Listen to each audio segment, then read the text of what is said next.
Coming up on Primetime News, the two Koreas hold working-level talks to determine the timing, venue, and scale of reunions for families separated by the Korean War.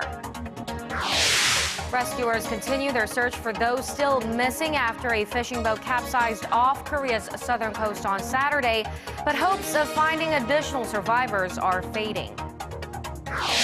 Plus, Germany and France step up efforts in fighting the migrant crisis. They pledge support and welcome tens of thousands of refugees to their country. Stay tuned for these stories and more.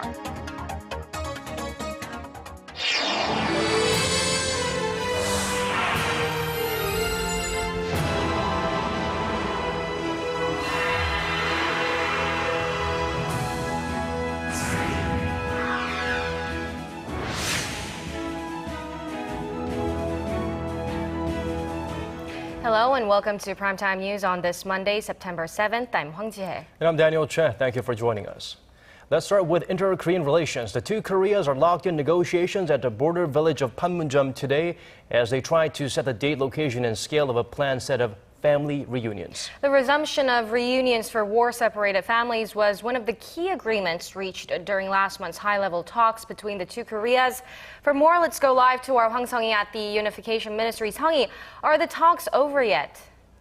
No, not yet. The Red Cross working-level talks between the two Koreas began at around 10:50 a.m. Korea time, which was nearly 12 hours ago. Now, up for discussion are the location, date, and scale of the event.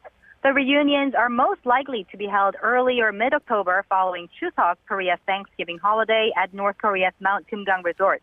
Now, this is where the last family reunions were held in February of 2014.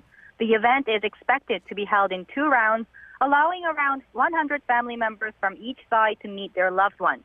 The most contentious point of today's talks might be South Korea's proposal to make the reunions a regular event. Seoul is also expected to have proposed exchanging a list of surviving family members from both sides and making video messages. Now, the issue of war-separated families is highly emotive and one of the most pressing humanitarian issues in Korea, as millions of families have not seen each other since the Korean War in the 1950s. And time is definitely running out, as nearly half of the 130,000 registered divided family members in the South have already passed away. Now, once the two Koreas reach an agreement tonight, the South Korean chief delegate is expected to speak to the reporters here at the Unification Ministry. So I will have more updates for you in our later newscast. This has been Hwang Sung-hee reporting live from South Korea's Unification Ministry. All right, Sung-hee, thanks for that. We appreciate it. And now let's move over to the latest on the charter fishing boat that capsized on Saturday off South Korea's southern coast. Now, despite round-the-clock search and rescue efforts over the weekend, questions remain on how the accident occurred. Shin Se-min brings us the updates. Officials are scrambling to find the missing people who were on board the Dolphin fishing boat that capsized on Saturday. A total of 72 boats, including Navy vessels, patrol ships, civilian fishing boats, and 4 aircrafts were mobilized to search for the 8 passengers still unaccounted for. Considering that 3 days have passed, and with only a few victims recovered near all coastal areas of Jeju Island so far, we have designated 3 different locations as search regions.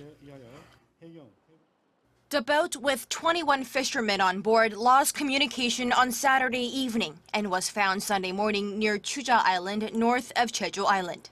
So far, 3 people have survived and 10 confirmed dead. The total number of passengers is down from the initial estimate of 22, which was based on the ship's passenger list.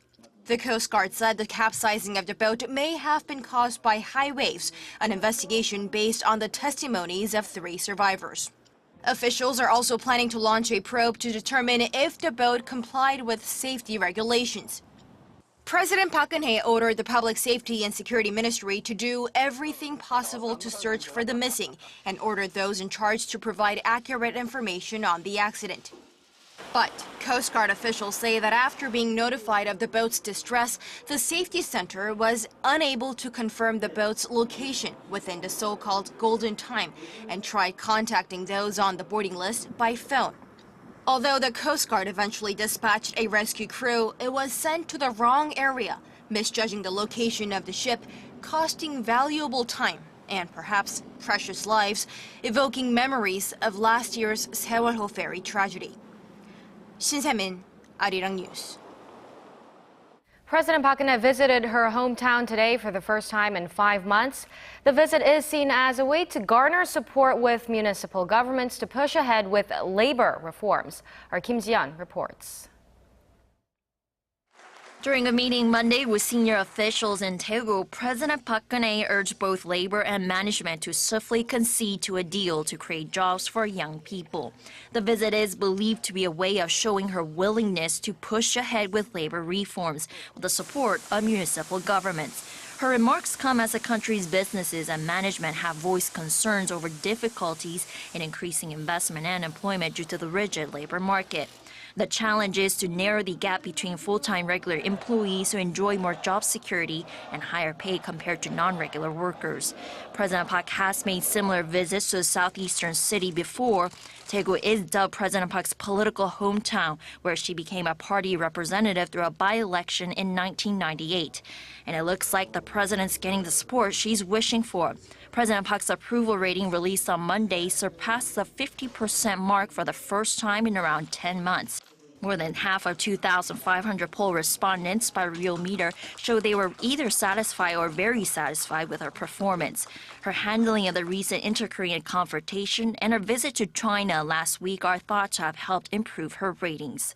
Kim Ji-yeon, Arirang News. In local politics, Korea's rival parties have agreed to form a consultative body with the government in October to discuss the pros and cons of the free trade agreement with China. But according to our Ji Myung-gil, passing the FTA bill may take some time as the two parties don't really see eye to eye on the fine prints. The ruling Saenuri Party and the main opposition party, the New Politics Alliance for Democracy, say they will work together for the smooth passage of the free trade agreement. The ruling bloc welcomed the formation of the three-way consultative body and highlighted that, if approved, the FTA would also have a ripple effect on North Korea's economy.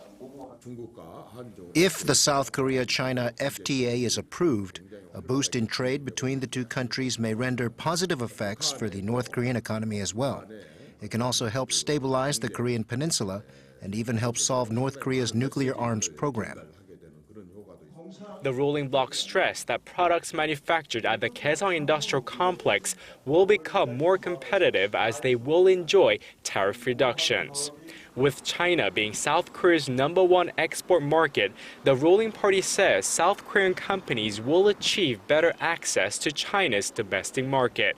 However, the main opposition MPAD remains skeptical of the benefits an FTA between South Korea and China might bring. Will it be worth it when the FTA deal has practically left out the automobile sector? We must also consider the risk factors of China's economy and must discuss environmental issues like the Chinese yellow dust that Seoul suffers every year. The MPAD added that South Korean automobile companies are little affected by the tariffs, as most manufacture cars in China. The opposition bloc also claimed that since April, China had already given tariff reductions to its trade partners, highlighting that there is very little benefit in having this FTA with China. Ji Myung-gil, Arirang News. The Korean won dropped to its lowest level against the greenback in over 5 years on Monday. The local currency closed at 1,203.7 won against the U.S. dollar, down 10.3 won. The drop comes amid uncertainty surrounding China and a possible U.S. rate hike that prompted capital outflow in emerging economies like Korea. Korea's benchmark Kospi also fell 0.15% to 1,883.22. Tesco has sold its Korean arm HomePlus for $6 billion to a consortium of investors led by Seoul-based private equity firm MBK Partners. The purchase that marks the largest ever takeover deal in Korea comes as the British company suffers from falling sales and rising debt. The consortium also includes 2 Canadian pension funds and a Singaporean investment company.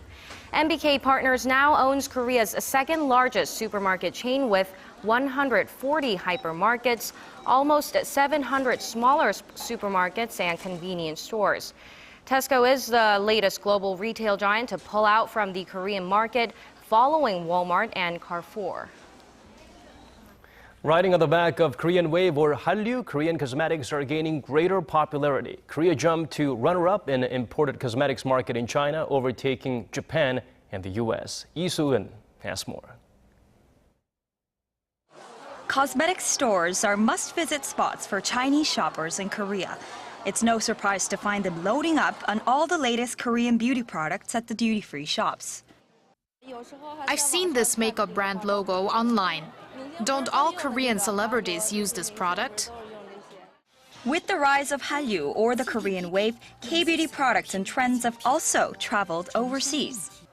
Data from the Korea International Trade Association shows from January to July, Korean brands sold nearly $371 million of cosmetics in China, surging about 251% compared to last year. Korea now ranks second in China for imported cosmetics. In comparison, the market leader, France, grew only 6%, narrowing the gap in market share with about 31%.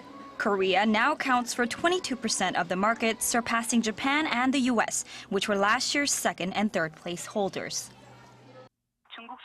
Chinese consumers use a lot of hydrating products, and Korean cosmetics have global competitiveness in that field.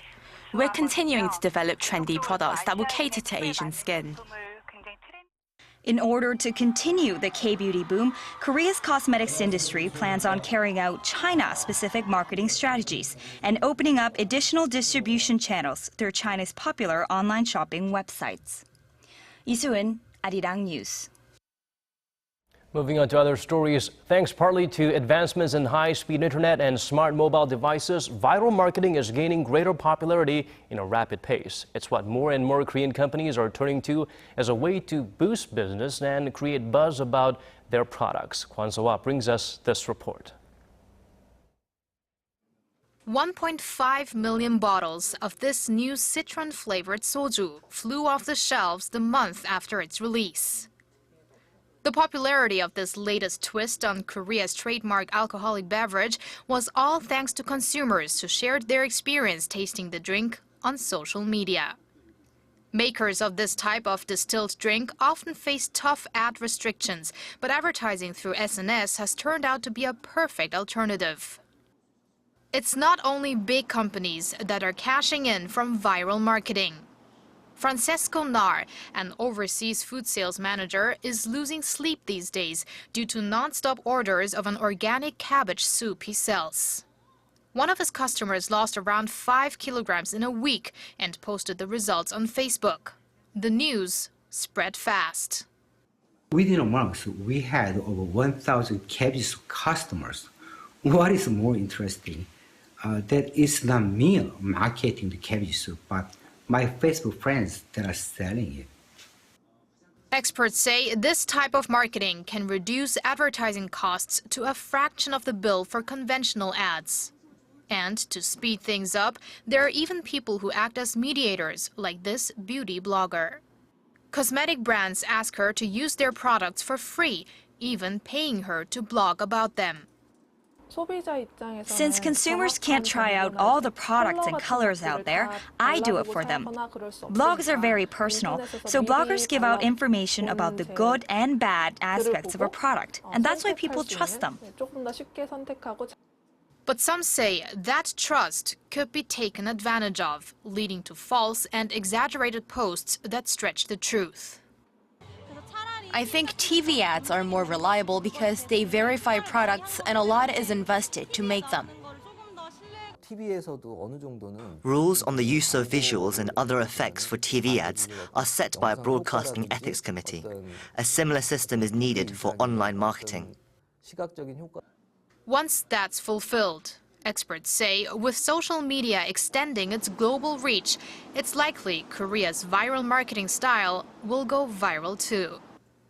Kwon So-ah, Arirang News.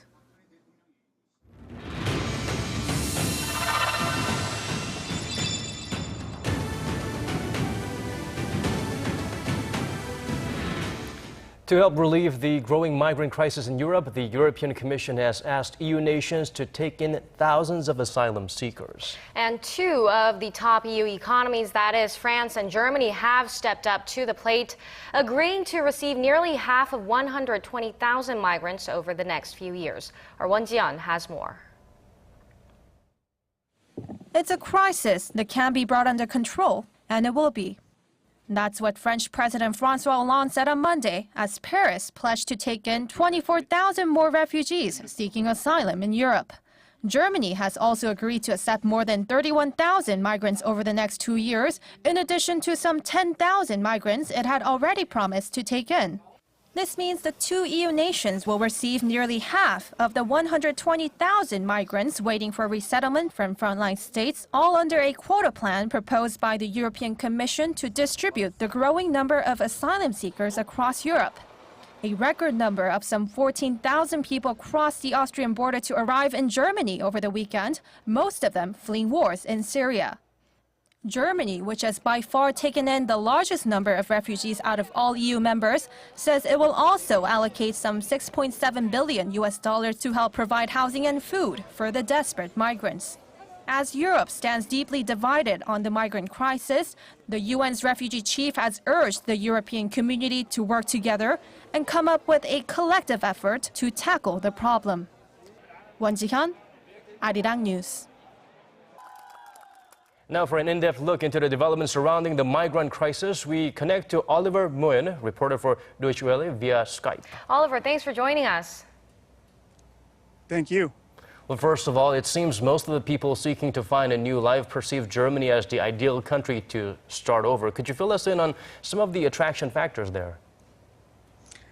Oh, I think we all need to look back at where they're coming from, what these people have suffered for the last few years. And ever since, I think it was May 2011, the Syrian crisis broke loose. And if you look at northern Africa, all of the Middle East, people have been suffering from terrorists, activities, from attacks, from all kinds of civil wars. And it's no wonder that people are now flogging to Western Europe, in particular to Germany, because Germany, of all people, of all countries in Europe, has proven to have a very solid track record when it comes to its finances, when it comes to human rights, and overall standards of living.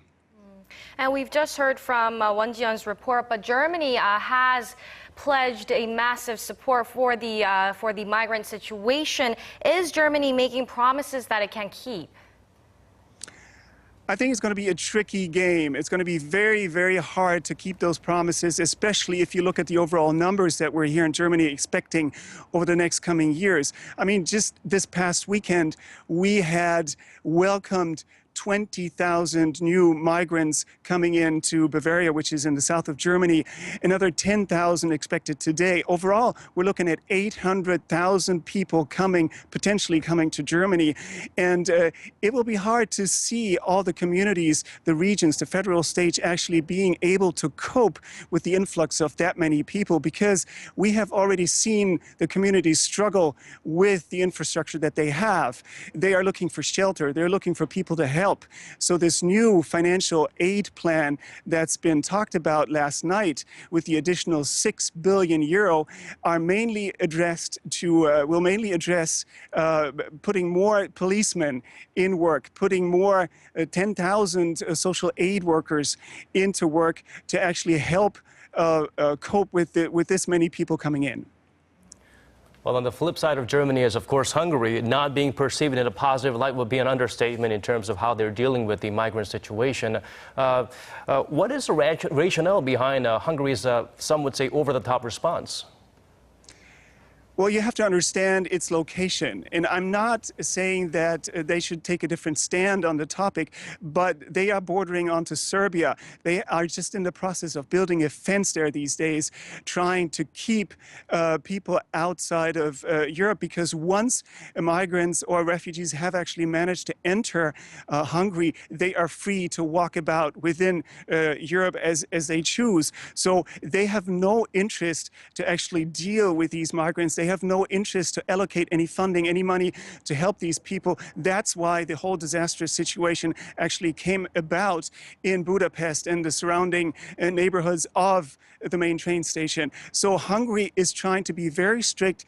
Prime Minister Viktor Orban actually called it a German problem, not a European problem, when at the same time this morning Angela Merkel, Germany's chancellor, had said on a different tone, was embarking on something like, we can only manage to cope with this crisis together, we as a European Union. So there's quite a mixed picture here on the whole of Europe, but it is mainly about the geographical factors.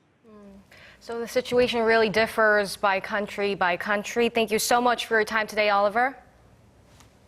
Thank you so much. Have a good day.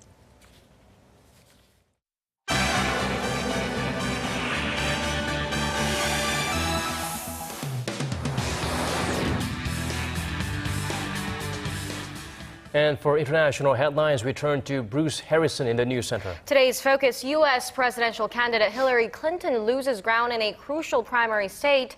The anti-corruption candidate takes the lead in Guatemala's presidential race, and the man who killed Cecile the Lion breaks his silence. Well, Bruce, let's start with the lead change in the state of New Hampshire. Daniel, the latest poll in New Hampshire shows independent U.S. Senator Bernie Sanders with a 9-point lead over Clinton. He has wide appeal with the working class and recently told supporters in Grinnell, Iowa, that corporate America will continue to get richer while everyone else gets poorer. There is nothing that we cannot accomplish if we stand together. Welcome to the political revolution. Look forward to working with you in the months to come. Thank you. U.S. Vice President Joe Biden captured 16% support in the NBC Marist poll, which has a margin of error of plus or minus 5.2%. But Biden has yet to formally declare his candidacy. Polling shows Clinton still leads Sanders by 11 percentage points in Iowa, another state with early significance in the nomination process. New Hampshire holds the first primary of the election in January, followed by Iowa in February. The leading candidate in Guatemala's presidential election has in part made a living as a comedian, but his campaign is anything but funny. Jimmy Morales has grabbed an unexpected amount of support under the slogan, "Not corrupt, not a thief." He led the election Sunday with around 27% of votes. About 2/3 of votes have already been counted, but Morales is far from the 50% needed for an outright win. It appears he'll face a runoff election against the candidate who finishes second. I feel happy and committed. We hoped this was going to happen. The odds were low, but we never lost faith. We fought with strength, and we are here today. Morales' message has resonated with Guatemalans who are fed up with corruption, especially following last week's resignation of former President Otto Perez. He spent Election Day in jail while a judge weighs charging him with corruption. The American dentist who shot and killed a beloved African lion this summer has broken his silence and announced he's returning to work.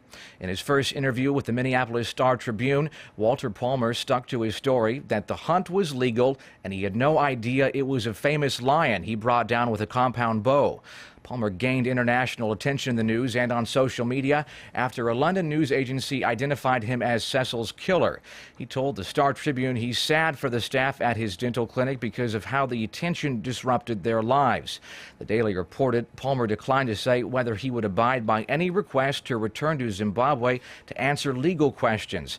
The government there has called for his extradition to be tried for killing the lion. And that's your international news for now. Have a good night.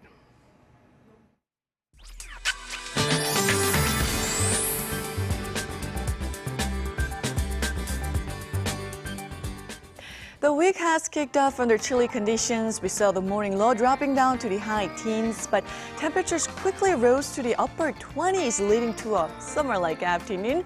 And tomorrow's forecast looks to be similar to today. Pleasant early autumn weather will continue across the nation under clear blue skies. So let's take a closer look at the readings for tomorrow.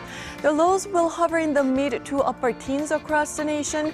In Seoul, it will start off at 17, but will rise to 29. So as Gwangju, while Daegu and Busan will be peaking to 26 tomorrow afternoon. And as for the other regions, Daejeon and Jeju Island will see a high of 28 and 25, while Dokdo rises to 22. And sunny skies will persist till midweek with warm afternoon temperatures, but rain on Saturday will bring down the highs to the mid-20s for the weekend. But on the other hand, out at sea, conditions will not be so pleasant. A high sea advisory has been issued for waters near Jeju, as well as the east and south seas, with strong gusts and high tides expected for tomorrow. Well, that's all for the weather. Good night.